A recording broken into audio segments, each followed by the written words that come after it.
আসসালামু আলাইকুম রাহমাতুল্লাহি ওয়া বারাকাতুহু। সবাই কেমন আছেন? আলহামদুলিল্লাহ, আল্লাহর রহমতে ভালো আছেন। আমরাও আল্লাহর রহমতে ভালো আছি। আমি দুপুরে খাওয়া দাওয়া করে বাচ্চাদের একটু প্লে করছে, আর ওরা ঘুমাবে না দুপুরে, তো আমিও দুপুরে ঘুমাই না। আমি একটু মোবাইল দেখছিলাম। এর মধ্যে আমাদের একটা ফোন আসলো। আমার এক ফ্রেন্ড, সে 1 ঘন্টার মধ্যে আমার বাসায় আসবে। তার বাচ্চারা নাকি বাইরে যাওয়ার জন্য মার কাছে আবদার করছে। তো আমি তাড়াতাড়ি উঠে রুমগুলো চেক করলাম। আমার রুম সবসময় গোছানো থাকে, কারণ আমার মাঝে মাঝে আমার বাচ্চারা একটু নটি করে, বেশি না। পরে আমি নাস্তা রেডি করলাম, কারণ ও বিকালে আসবে। তো ওর জন্য আমি পিৎজা, ফ্রান্স ফ্রাই এগুলা রেডি করলাম। তারপর কিছু ফ্রুটসের ভর্তা এবং সুইট জাতীয় কোনো খাবার, মানে বেশি কিছু না। পরে দিয়ে ওদেরকে খাইয়ে বিদায় দিয়ে আমি মার্কেটে গেলাম। কারণ হলো কালকে আমাদের একটা দাওয়াত আছে দুপুরে। আমার হাজব্যান্ড কাজের থেকে এসে আমাদেরকে নিয়ে বেড়াতে যাবে, এর জন্য মার্কেটে ওদের জন্য গিফট কিনতে গিয়েছি। এই যে গিফট এনেছি কালকে দাওয়াতের জন্য, দেখতে হবে। হ্যাঁ, তুমি ভালাবে।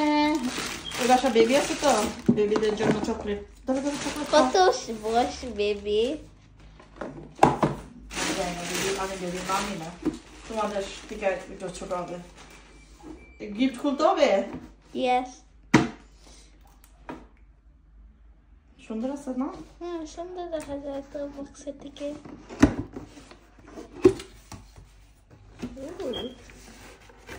ইন্টারেস্টিং। ওয়াও, আন্টি পছন্দ করবে? Of course.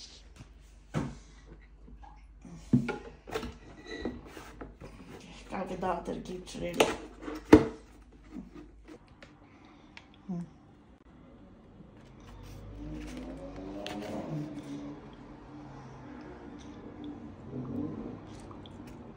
সর্দারি পেটটা দেখা যাইতেছে, 20 জায়গায় পেটটা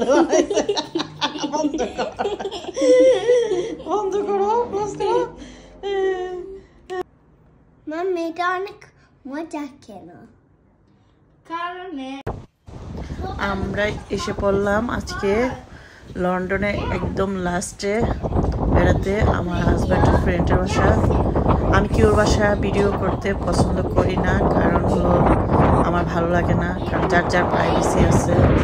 আর আমার বলতে লজ্জা লাগে যে আপনাদের বাসায় ভিডিও করবো, তাই আমি সবসময় বাইরে ভিডিও করি। যেখানেই যাই সেখানে বাইরের পরিবেশটা আমি ধারণ করে রাখি। যে জায়গাটা এসেছি, জায়গাটা অনেক সুন্দর। এটা থেমস নদীর একদম লাস্টে।